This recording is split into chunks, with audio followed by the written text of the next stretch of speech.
1-171페이지. 자, 큰 03번이죠. TCP/IP 프로토콜과 포트입니다. 자, 좀 포트도 좀 설명을 드려야죠, 여러분들한테.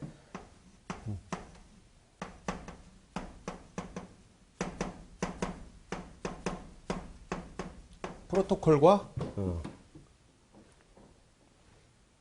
TCP/IP 프로토콜 책과 같이 하자고요.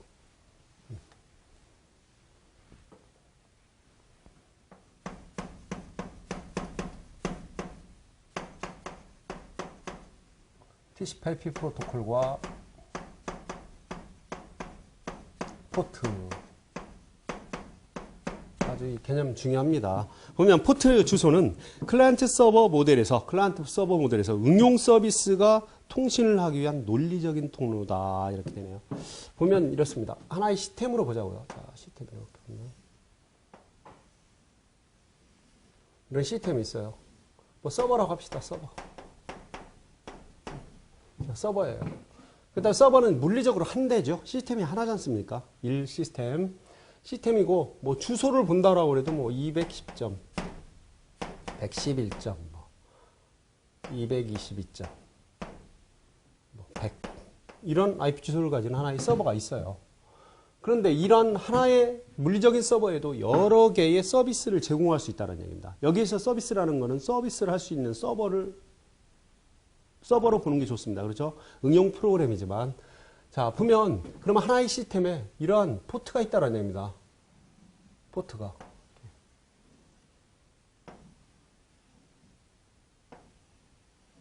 자, 이런 시스템에 포트가 몇 개가 있냐 이거죠? 자, 포트만 볼까요? 포트는 개수로 말하면 65,536개의 포트가 있습니다. 물론 수치적으로 봤을 때 0에서부터 6, 5, 5, 3, 5까지이기 때문에 개수로 보면. 물론 프로토콜은 뭐 우리가 많이 쓰는 거는 20에서 30여 가지가 있게 되는데 이 포트가 있다는 얘기죠. 여기에 포트 번호가 다 붙여진 겁니다. 우리가 많이 쓰는 예를 들어서 21번 포트, 또 뭐 80번 포트, 또 뭐 23번 포트, 또 25번 포트. 자, 이렇게 봅시다. 그럼 이 포트에서의 얘네들은 지금 뭘까요? 얘네들. 시스템인데, 시스템 안에서 이 포트 번호는 뭐의 포트 번호라고 그랬어요? 뭐가 지금 깔려 있는 거예요? TCP라는 게 깔려 있는 거죠? TCP라는 것이. 지금 현재는 TCP라는 게 깔려 있죠. UDP는 지금 해당되는 게 없으니까. 이런 TCP라는 프로토콜이 바탕에 깔려 있다는 얘기죠. TCP의 21번 포트요, 80번 포트, 23번, 25번 포트라는 얘기입니다. 그렇다면 얘네들이 어떤 서비스를 제공할 수 있는 시스템의 논리적인 통로라고 그랬죠. 포트란 말이에요. 통로가 포트 아닙니까? 그렇게 봤을 때 21번 포트를 어떻게 열어주냐 이거죠. 그러니까 얘네들을 열어줄 수 있는 것들은 뭐냐면 프로토콜입니다. 프로토콜. 이 프로토콜이 이 포트들을 열어낼 수가 있다는 얘기죠. 우리가 21번이면, 자, 보면요. 21번이면 뭡니까?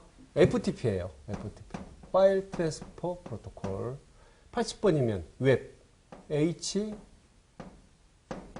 하이퍼텍스트 트랜스퍼 프로토콜. 23번이면 텔넷이라는 얘기죠.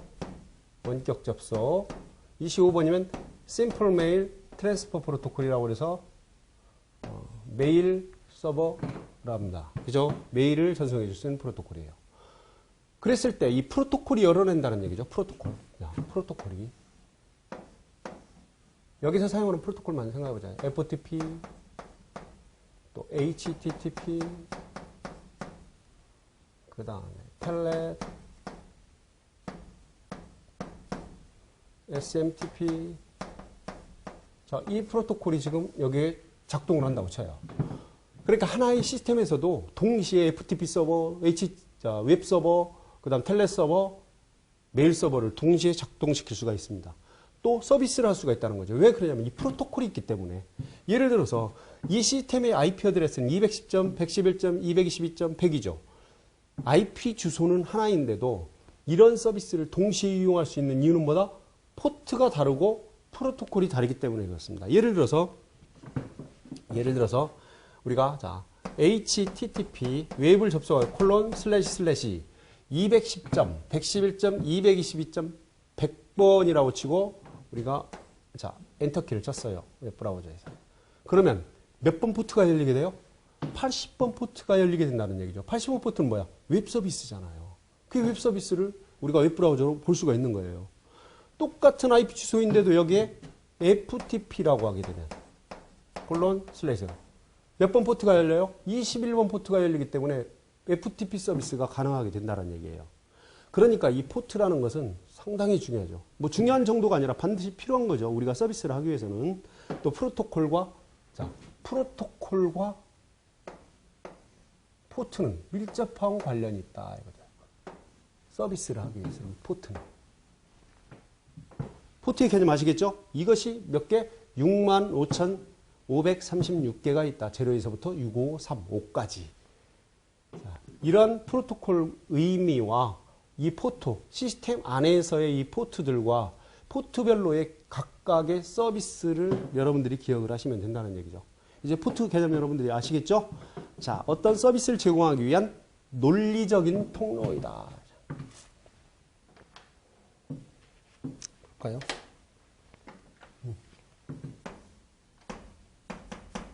자, 서비스를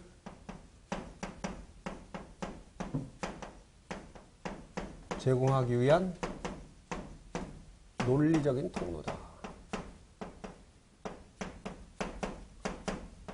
그걸 우리는 컴퓨터에서 또는 시스템에서 포트라고 한다. 자, 포트의 개념입니다. 그 밑에 보면 포트는 데이터를 전송 수신할 때 프로그램이 사용하는 포트의 일련 번호를 표기한 것이다. 뭐 일련 번호라고 뭐 1번서부터 있을 수도 있어요. 그러니까 여러 개의 동일한 클라이언트를 이용하여 여러 곳과 통신을 하더라도 무리 없이 통신이 가능하죠. 동시에 FTP 치면 FTP 서버가 21번 포트가 열릴 거고, 그 다음 HTTP 하면 80번 포트가 열릴 거고, 그래서 각자의 서비스를 할 수가 있다는 얘기죠.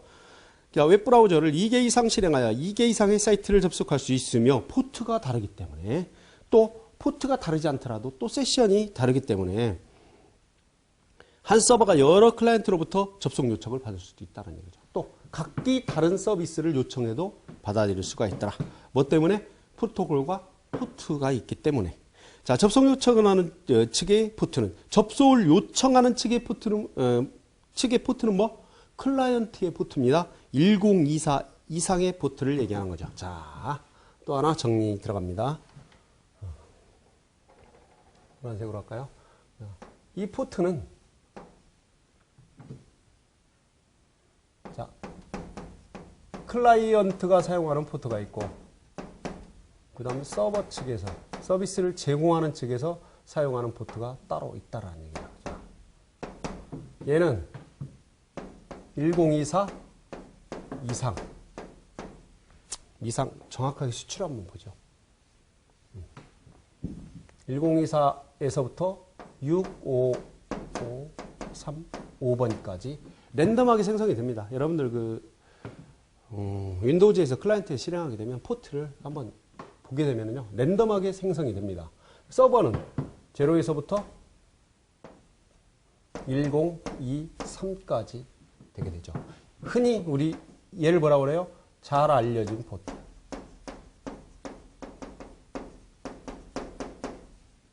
잘 알려진 포트라고 하죠. 웰나운 포트라고 그러죠. 영어로도 또 대놓고 나오기 때문에 기억할 필요 있어요. 웰나운 포트. 이렇게 기억을 한다. 클라이언트와 서버. 그래서 일반적으로 21번이다, 80번이다, 23번이다, 25번이다 하는 것은 누구 입장에서? 서버 입장에서입니다. 그렇잖아요. 1023 이하잖아. 이미 시스템에서 어떤 서비스를 기본적으로 제공하기 위해서 설정되어 있는 그런 포트들을 우리가 웰나운 포트 또는 우리말로 이제 잘 알려진 포트라고 한다. 일반적으로 우리가 몇 번 포트다, 몇 번 포트다 하는 것들은 다 웰나운 포트를 얘기하는 겁니다. 그래서 시험에 나올 때도 웰나운 포트 중에서 프로토콜과 포트 번호가 잘못 연결된 거, 이런 것들 찾으라고 나오지 않습니까? 물론 뭐 지난 시간에도 자세하게 정리를 해드렸고, 여러분들이 20, 30개 포트 번호는요 기본적으로 암기가 됩니다. 이 수업만 착실히 들어도 뭐 따로 암기하려고 뭐 지하철 안에서 막 전철 안에서 암기하려고 안 해도 자동적으로 암기가 돼요. 워낙 반복을 많이 하기 때문에. 또 이 포트를 가지고 설명할 게 너무너무나 많아요. 너무너무나. 자, 이렇다는 거. 자, 그래서 접속 요청을 받는 측이 서버 측이겠죠. 그렇기 때문에 1024 이하로 됩니다. 그래서 1023까지 1023. 이게 순간 이거 헷갈리는데요. 여러분들이 이 수치가 1023까지냐 1024까지냐 이거 틀립니다. 엄격히 말하면. 그래서 잘 좀 기억을 하실 필요가 있어요. 근데 어떤 뭐 책이나 이런 데 봐도 1024까지 뭐 이런 식으로 우리가 1024 개는 1024 개죠. 제로부터니까. 하지만 수치적으로 봤을 때 1023까지라는 거 여러분들 좀 꼭 잘 좀 기억을 하십시오.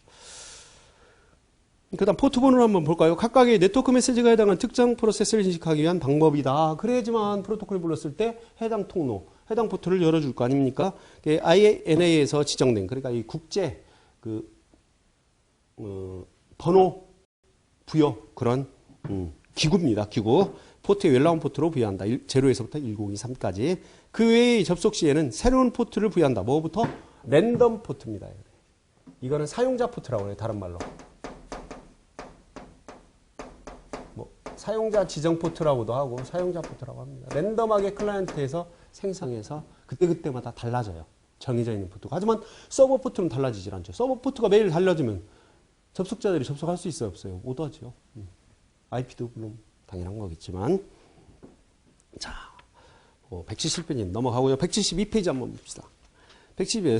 시스템 포트가 정의되어 있는 디렉토리 및 파일. 요거 은근히 중요해요. 이 정도는 기억할 필요가 있기 때문에 담아놨겠죠. 리눅스 같은 경우는 etc 디렉토리. 리눅스의 etc 디렉토리는 기타 등등 디렉토리가 아니라 리눅스 시스템에 들어갈 때 모든 환경 설정 파일이 뭐 서버든 일반 뭐 클라이언트든 이런 인터페이스든 모든 환경 설정 파일이 저장되어 있는 파일이 디렉토리가 etc라고 그랬어요.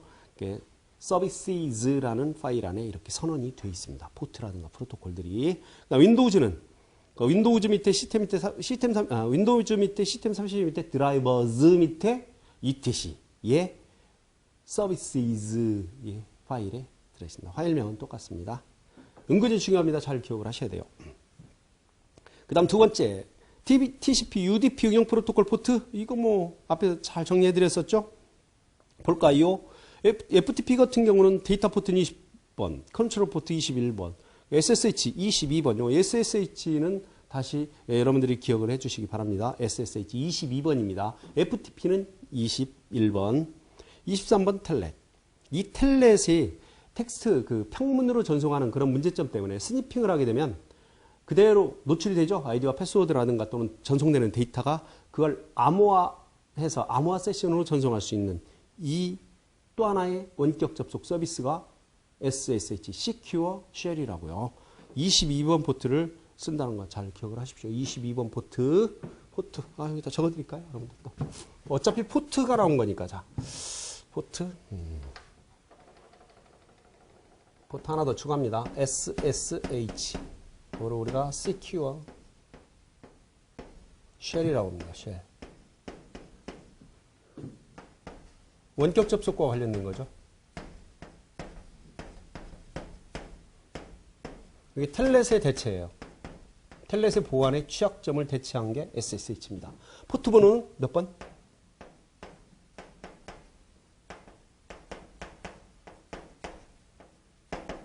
22번. 자, 꼭 기억하십시오. 반드시 기억하십시오. 필히 기억하십시오. 얘도 시험에 잘 나와요. 중요하잖아요. 보안 때문에. 보안자 들어간 건 무조건 중요해요. 그게 뭐 클라이언트든 서버든. 보안자 들어가면 무조건 중요해요. 시험에 다 나와. 보안자 들어가요. 시험에. 자, 그 다음에 텔넷은 23번이고요. SMTP, 심플 메일 트랜스포트 25번, DNS 53번. 자, UDP를 사용한다는 거 주의하시고요. 하지만 반드시 UDP만 땡이에요. UDP 사용할 때도 있고 데이터 양이라든가 이런 것들이 중요성이 있을 때는 TCP도 사용한다는 거. 67, 68번 이제 DHCP 여기는 두 개 UDP, TCP 다 사용했네요. 특히 뭐 DHCP도 좀 더 들어가면 UDP로 요청을 하게 됩니다. IP를. 나머지는 다 커넥션이 이루어지는 TCP로 IP를 주고받고 회수하고 이런 것들 다 해요. 그 다음 TFTP, UDP라는 거 알 거고, 그 다음 HTTP는 TCP고 당연히요. 80번 포트. 팝3 110번 포트. SNMP 161번. 얘도 160번 포트도 사용한다고 했습니다. SNMP. SSL이 443번 포트. 자, SSL도 추가를 합니다. 나중에 나오긴 하는데 미리 예습 차원에서도 자, SSL. 자, 얘도 secure, 뭐 security라고도 합니다.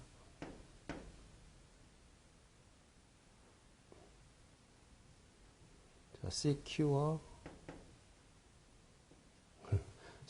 socket layer. 자, 몇 번 포트? 포트 번호 쓸까요?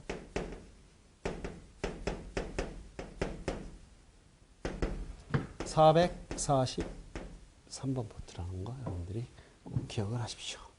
443번. 이렇게 되면 됐습니다.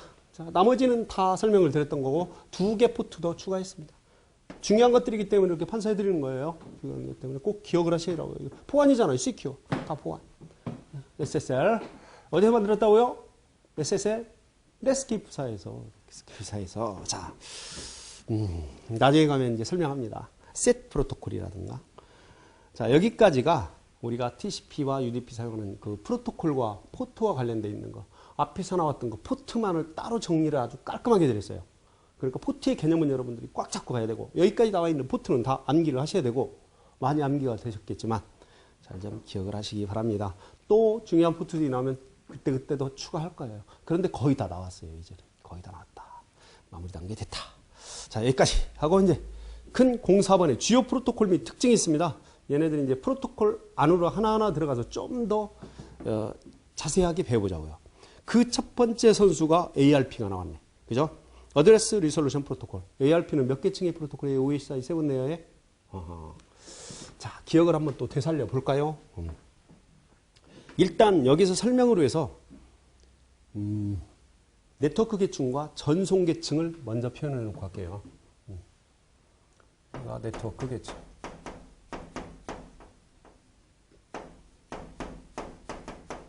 네트워크 계층. 그리고 여기가 전송 계층.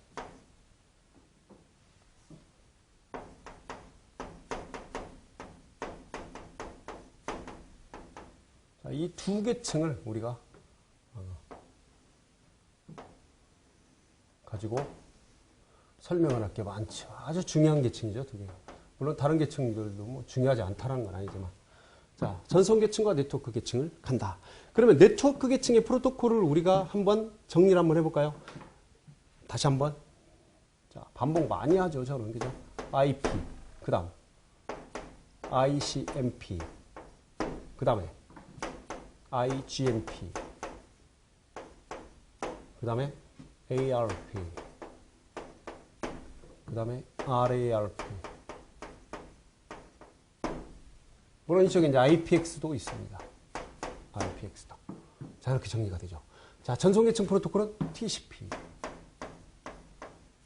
그 다음 UDP. 아주 대표 선수죠. 전송계층의 두. 또 SPX, 얘와 쌍벽을 이룬 SPX. 항상 손잡고 다니는, 그죠? 이렇게 있을 수가 있겠고. 자, 얘네들이 이렇게 있어요. 볼까요? 이렇게 한번 해주십시다. 들어가기 좋게. 이렇게 되어 있어요. 그런데 여기는 뭐가 등장을 했어요? ARP가 등장을 했습니다. 그리고 또 하나, 이제 여기서 조금 더 들어갑니다. 자, 똑같은 IP, ICMP, IGMP, IPX, ARP, RARP 이런 애들은 다 몇 계층의 프로토콜이에요? 네트워크 계층의 프로토콜인데 모아놓기만 같이 모아놨지 실질적으로는 무슨 기반이냐 이거죠. 자, 얘가 대빵이에요. 모든 게 다 이 IP 기반 위에서 돌아가는 모든 프로토콜이라는 거야. 같이 레벨을 같이 네트워크 계층으로 두긴 했지만 어차피 ICMP도 저 혼자는 못 들어가요. 누구 위에서 들어간다? IP 위에서 들어가는 거죠. IP 바탕에서 다 돌아가는 IP 바탕에서 돌아가는 그런 프로토콜이라는 걸 여러분들이 꼭 기억을 하시라는 거예요. IP 바탕 위에서. 왜냐면 단독으로 돌아갈 수가 없습니다. 얘네들은. IP가 없으면 어떻게 찾아다니겠어요. 주소가 없는데. 이걸 일단 여러분들이 기반으로 깔고 들어가줘야 돼요. 아시겠죠? 자, 그렇다면 특징 보세요. TCP/IP 네트워크상의 한 노드가 동일한 네트워크나 인터넷상의 다른 노드의 맥 주소를 알고자 하는 경우에 이럴 때 뭐를 쓴다라고 그랬어요? ARP를 사용한다고 그랬잖아요. ARP. 그죠? 지금은 우리가 지금 얘를 배우는 거 아닙니까? ARP만 따로 써봅시다. ARP.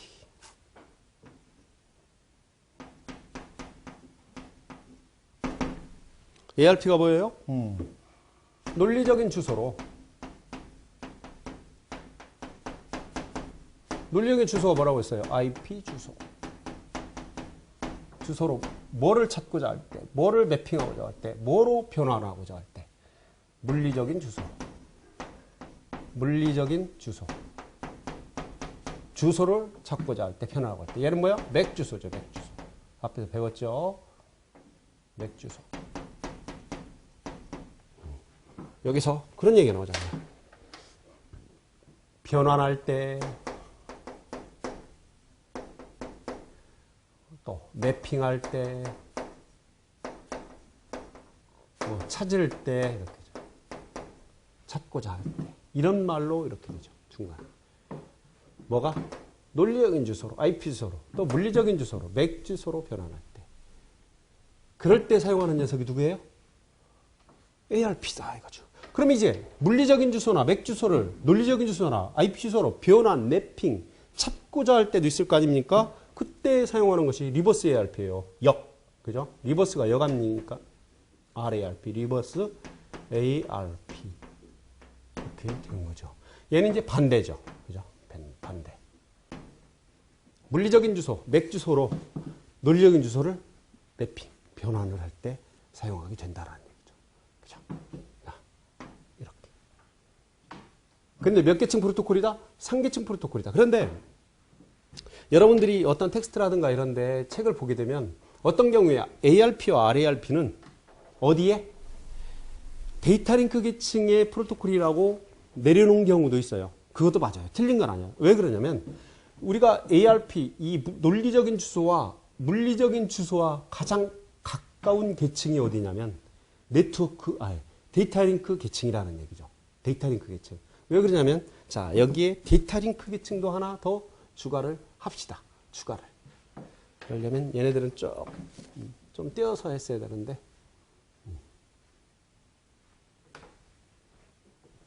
볼까요? 정리를 다시 합시다. 매핑할 때 찾고 또는 변환을 할 때 그리고 자, 데이터 링크 계층을 여기다 더 하나를 추가를 할게요.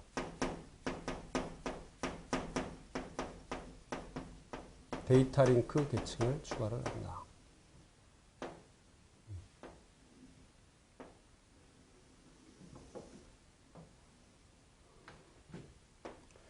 물론 데이터 링크 계층에서는 우리가 이제 프로토콜까지는 지금 쓰진 않겠습니다. 근데 데이터 링크 계층은 여러분들에게 여러 번 강조를 했어요. 이 안에서 중간에 두 계층으로 이렇게 나눠진다고 그랬죠. 내부적으로. 기억이 나죠? 자, 데이터 링크 계층은 그 내부적으로 또한 두 개의 계층으로 이렇게 나눠진다라고 그랬어요. 자, 그 하나가 그죠? 그 하나가 위에 로지컬 링크 컨트롤이라는 LLC 계층과 그리고 미디어 액세스 컨트롤이라는 맥 주소 계층으로 두 개로 이렇게 나눠진다라고 그랬어요. 근데 보니까 논리적인 주소와 물리적인 주소가 있죠. 자, 논리적인 주소, 맥 주소, 미디어 액세스 컨트롤은 물리적인 주소라고 그랬죠. 가장 밀접한 관련이 있어요. 그래서 어떤 책이라든가 이런 텍스트를 보면 ARP나 RARP는 2계층 프로토콜로 이렇게 내려놓은 경우도 있어요. 그것도 맞다라는 얘기지. 하지만 우리가 그 상위 계층은 네트워크 계층에다 이렇게 포함시키는 경우가 일반적입니다. 그 틀린 거 아니라는 거 꼭 기억을 하세요. 왜? 얘네들이 밀접한 관련이 있잖아. 물리적인 거, 논리적인 거. 다 논리적이니까 바로 네트워크 계층과 물리적이니까 바로 물리 계층과 연결시켜주는. 왜? 링크를 형성을 해줘야 되기 때문에 꼭 좀 기억을 하셔야 된다. 꼭 좀 기억을 하셔야 된다. 자, RARP. 그 다음 그 밑에 보면은 맥 주소를 알려줄 것을 전체 네트워크에 요청하는 ARP 리퀘스트 패킷과 맥 주소를 상대방이 응답하는 ARP 리플라이 패킷으로 구성이 된다. 라고 합니다. 이 안에는. 그렇죠. 요청을 하게 돼요. ARP 요청을. 뒤에 한번 설명을 하도록 하겠습니다. 그 다음에 113페이지 보면 ARP의 헤더 구조가 나오죠. ARP는 뭐와 가장 관련이 많이 있습니까? 하드웨어가 가장 관련이 많죠. 그렇기 때문에 맨 앞에 그 헤더도 보면 하드웨어 타입이 가장 먼저 나오게 되죠. 하드웨어 타입. 그런 것들도 한번 눈여겨볼 필요가 있고요. 각 필드마다의 자세한 설명은 그 밑에 박스에 자세히 설명을 해놨습니다. 여러분들이 한번 읽어보시고 이 헤더를 봤을 때 이게 ARP 헤더라고만 여러분들이 기억을 하시면 돼요. 그 정도까지면 되고 그 어드레스를 하면 그 밑에 하나 둘 세 번째 헤더에 샌더 하드웨어 어드레스 그 다음 샌더 IP 주소 IP 어드레스 이렇게 나오죠. 그런데 ARP는 뭐가 먼저 나와요? 항상 하드웨어가 먼저 나온다는 얘기죠. ARP만 그래요. 나머지는 모든 게 뭐가 중요해요? 논리적인 IP 주소가 중요해요. 그런데 얘는 뭐가 더 중요하냐면 맥 주소가 더 중요하다고 보는 거야. ARP는 왜? 얘를 찾기 위해서 나타나니까. 태어난 녀석이니까. 그렇죠? 그렇기 때문에 항상 하드웨어가 앞서요. 다른 애들 보면 논리적인 IP 주소가 위에 있어요. 그 다음에 맥 주소가 뒤에 있고 뭐 예를 들어서 그렇게 나오는 거죠. 자, 확인하십시오. 그 다음에 이제 세 번째 동작 원리입니다. 송신측 시스템은 뭐 목적지 시스템에 그렇죠. 출발지 시스템은 뭐 목적 시스템의 맥 주소를 알아내기 위해서 해당 네트워크의 모든 시스템에게 브로드캐스트로 ARP 리퀘스트를 한다. 브로드캐스트로. 그렇죠. 뭐를 우리가 IPv4에서는 어떤 호스트를 찾기 위해서는 무조건 브로드캐스트를 해요. 누군지 모르니까. 그래서 해당 그 호스트만큼은 유니캐스트로 응답을 하게 됩니다. 뒤에 한번 설명을 해드릴게요. ARP 리퀘스트 패킷을 수신한 모든 시스템은 자신의 IP 주소와 일치하지 않으면 해당 패킷을 다 버려버립니다. 그리고 자신의 IP 주소인 그 호스트만 응답을 하죠. 유니캐스트로. 이제 알잖아. 누구한테 온지. 찾는 사람은 누군지 모르니까 야 거기 홍길동 손들어 라고 했단 말이죠. 손들어. 그러면 홍길동은 손 들을 거 아닙니까? 아닌 사람은 그냥 포기하고 마는 거죠. 자, 그런 거죠. 그게 브로드캐스트라는 얘기예요. 그다음 목적지 IP 주소와 일치하는 시스템은 자신의 맥 주소를 포함하고 있는 ARP 리플라이 패킷을 유니캐스트로 응답을 한다. 브로드캐스트로 방송 때려놓고 받은 홍길동은 내 알잖아. 누군지. KBS인지 MBC가 방송하는지를 바로 응답할 수가 있다. 1대1로 유니캐스트. 한 놈만 팬다라고 그랬죠. 자, 송신 측은 최초 지정한 IP 주소에 대응하는 맥 주소를 알아낼 수가 있다. 왜? 네트워크의 호스트들은 IP 주소로 통신을 하는 게 아니라 맥 주소로 물리적인 주소로 통신을 하기 때문입니다. 어떤 걸로 통신한다고요? 맥 주소로 통신한다고요. IP 주소는 물리적인 주소를 찾기 위한 거죠. 찾기 위한 겁니다. 자, 동작 원리 보고 173페이지 나왔네요. 그 다음 174페이지 한번 보십시오. 거기 나오면 이제 동작 원리 리퀘스트를 하게 되죠. 그러면 리플라이를 또 하게 됩니다. 그래서 이 그림을 가지고 ARP 리퀘스트 리플라이를 다 설명을 드리겠습니다. 간단하게. 자, 보십시오. 자, 보시면 자, 이렇게 돼요. 우리가 호스트와 호스트 간에는 무엇으로 통신한다라고 그랬어요? 시스템 책에 나온 걸 좀 비슷하게 사용을 한번 해볼까요? 시스템 A에서 그대로 그려보겠습니다. 똑같진 않더라도 송신자가 될 거고 B에게 B 수신자가 될 것 같아요. 자, 봅시다. 자,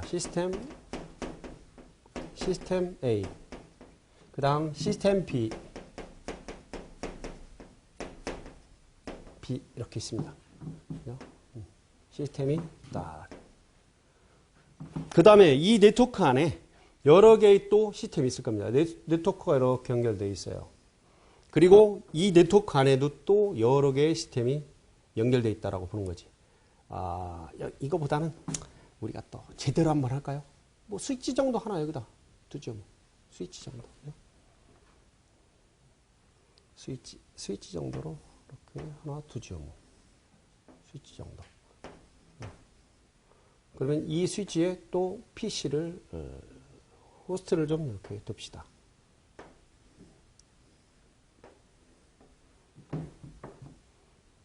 또 시스템 또 하나를 두고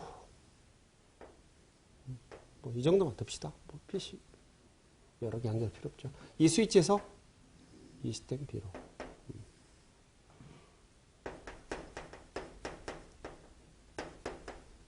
시스템 C, 시스템 D, 시스템 D. 자, 하나에, 자, 그런데 지금 패킷을 보내는데 어떤 패킷, 어디에서 보내냐면, 자, A 시스템에서 보내는 거예요. A 시스템에서. 누구한테 보내고자 하냐면, B로 지금 보내려고 하는 거예요. B 시스템으로. 그러면 A 시스템이 B 시스템으로 패킷을 전송하기 위해서는 첫 번째로 뭐를 알아야 돼요? 자, A 시스템의 IP 주소를 한번 여기 생각을 해봅시다. IP 주소가 얘가 예를 들어 10.10.10.2예요. 얘가 10.10.10.3입니다. 얘가 10.10.10.4예요. 얘가 10.10.10.5예요. 자, 이렇게 된다는 거죠. 그렇다면 A 시스템은 B 시스템의 IP 주소는 알죠. 근데 지금 뭐를 모르는 거예요? 맥 주소를 모르는 겁니다. 왜? 지금 맥 어드레스로 물리적인 주소로 통신을 한다라고 했지 않습니까? 맥 주소를 모르는 거예요. 그래서 뭐를 지금 하고자 하느냐면 ARP 브로드캐스트를 하고 싶어 하는 거죠. 왜? 얘의 맥 주소를 찾아야 되니까. 얘의 맥 주소를 찾아야 되니까. 그런데 우리가 IPv4에서 통신하는 방식은 무슨 방식이라고 했어요? 브로드캐스트라고 그랬죠? 애니캐스트도 아니고. 자, 그랬을 때 여기에는 ARP 패킷으로 요청을 하게 됩니다. ARP 패킷으로 요청을 하게 되는데, 자, 보세요. 간단하게 줄여서만 설명을 할게요.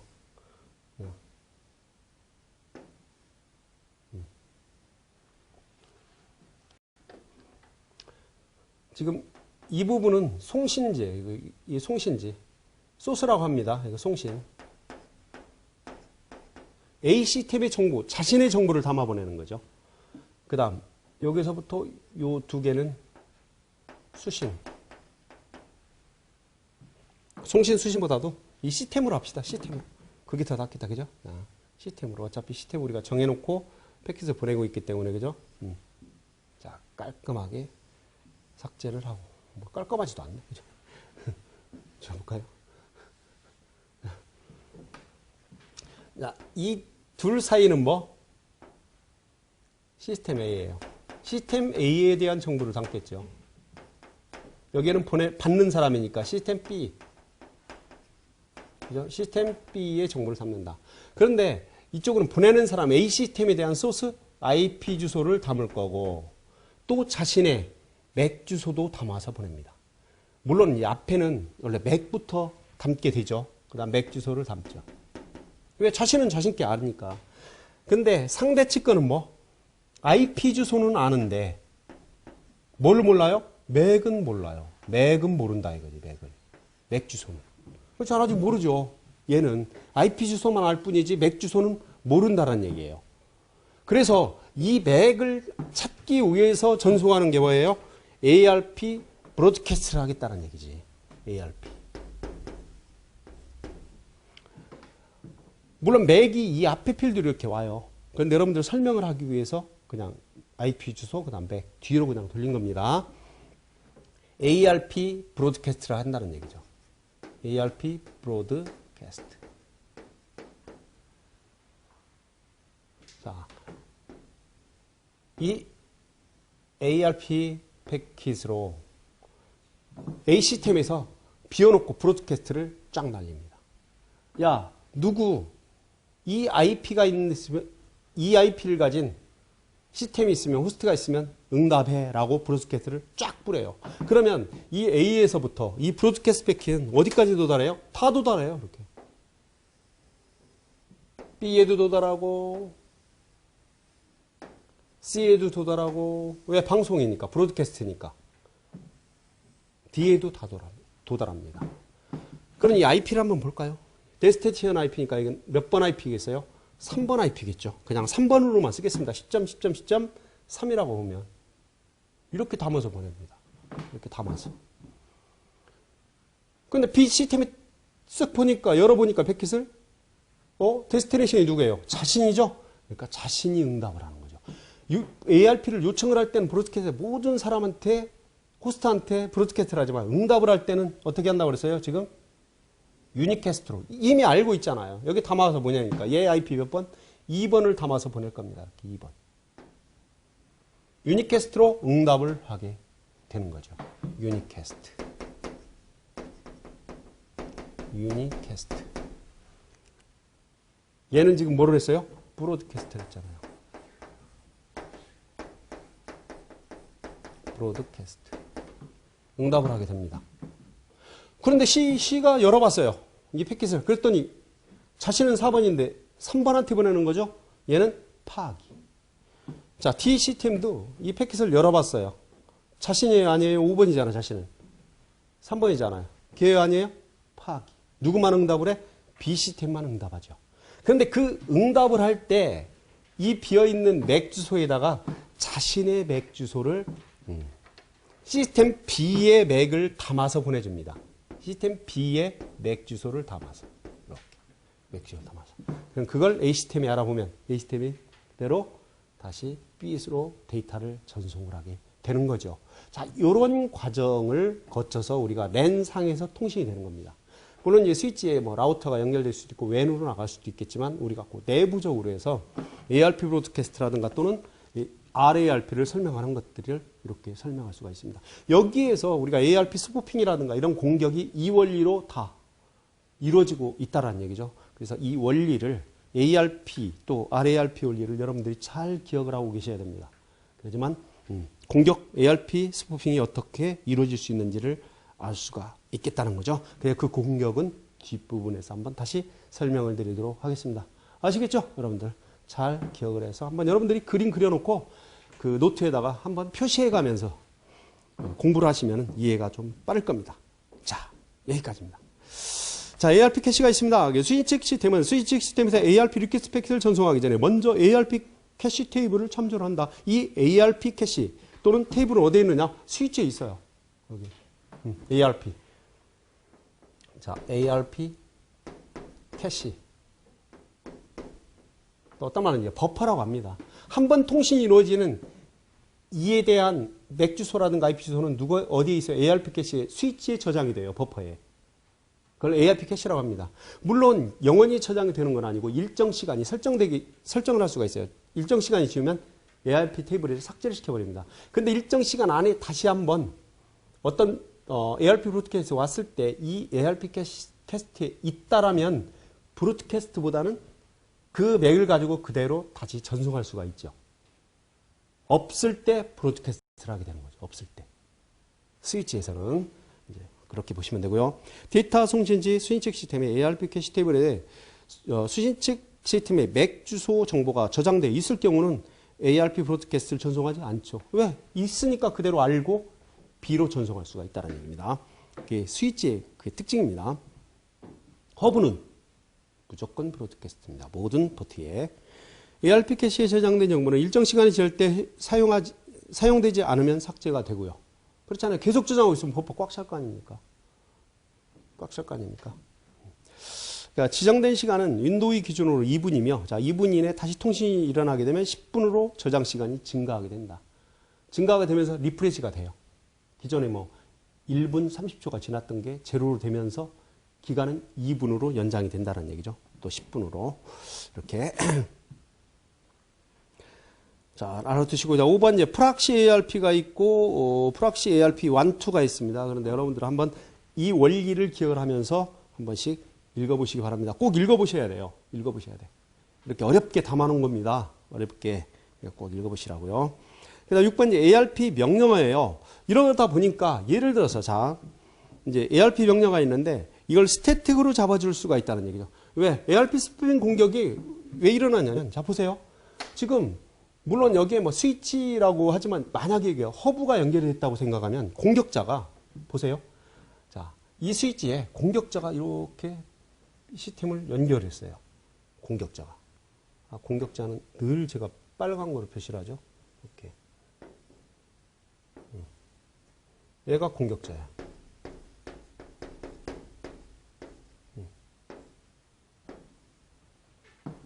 자, 공격자가 어떤 허브, 이제 스위치라고 하면 스위치 환경에서는 좀 그 ARP 스푸핑을 하기에 또 스니핑을 하기가 상당히 어렵거든요. 어려워요. 물론 뭐 얘를 스위치 재밍 공격을 한다든가 뭐 더미 허브화 시켜서 할 수는 있지만 일단 허브라고 표현하는 게 더 좋아요. 왜? 허브는 모든 포트에 그대로 다 브로드캐스트를 한단 말이죠. 모든 포트에 브로드캐스트를 해요. 그렇다면 공격자에게도 브로드캐스트를 하겠죠. 그럼 여기에서도 받아볼 수가 있다는 얘기예요. 받아볼 수가 있다. 그렇죠. 왜? 유동이니까 얼마든지 응답할 수 있잖아. 받아서. 왜? B 시스템보다 빨리 응답을 해서 전송을 해주면 누구한테 전송하겠어요? 공격자에게 전송할 거 아닙니까? 브로드캐스트를 보냈는데 순간으로 공격자가 미리 B보다 응답을 빨리 해버려. 자신의 맥을 주소로 가지면. 그럼 A 시스템은 그게 수신자인 줄 알고 그대로 데이터를 공격자에게 보낼 수 있다는 얘기입니다. 이런 것들이 다 시간차 공격으로서 ARP 스푸핑 공격이라든가 리다이렉트 공격 다 가능하게 되는 겁니다. 다 가능하게 돼요.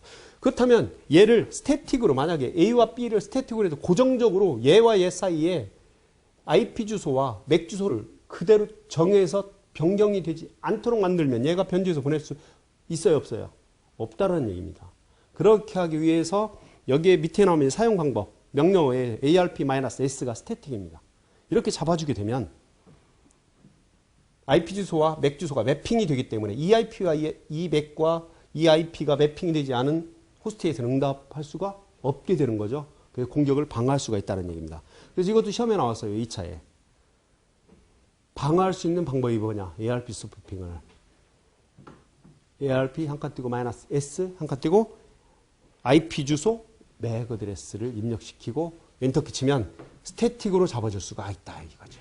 자, 밑에는 이제 어떻게 보면 스태틱으로 잡아주는 건데 ARP 스푸핑을 공격 방어하는 명령어도 될 수 있다. 한번 적어볼까요? 명령어. 명령어까지 적고 자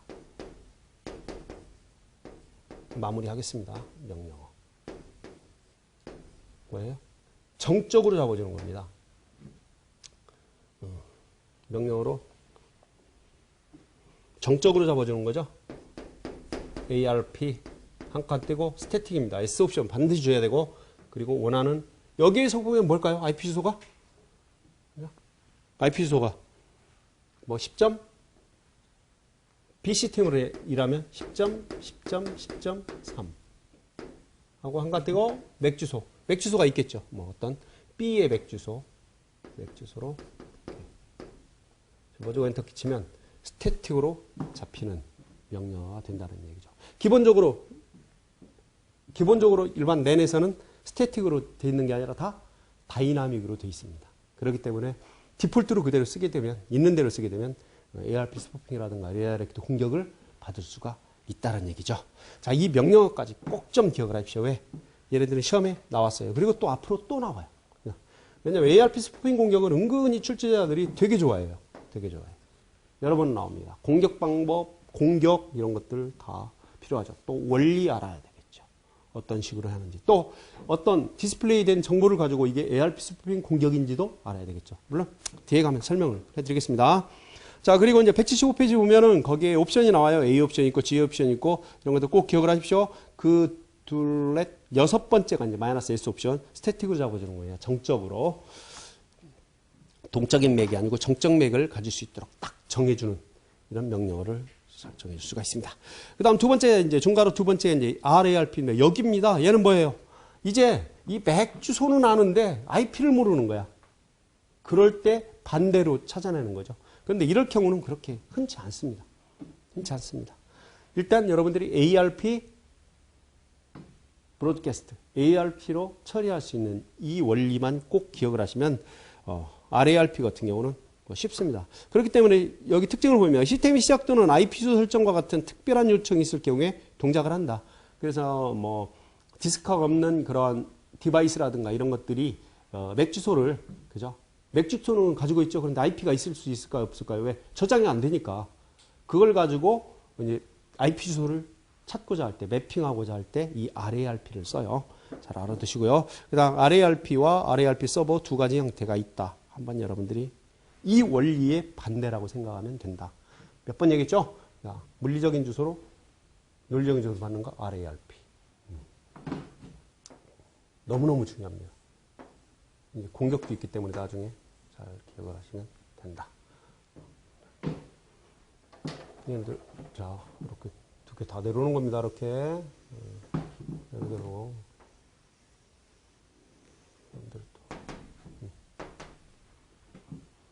아시겠죠? 자, 이렇게 하고, 그 다음에 176페이지로 넘어가겠습니다. 176페이지로. 그랬더니 176페이지에 이제 ICMP가 나오죠? 그래서 잠시 쉬었다가 ICMP는 또 다시 설명을 드리도록 하겠습니다.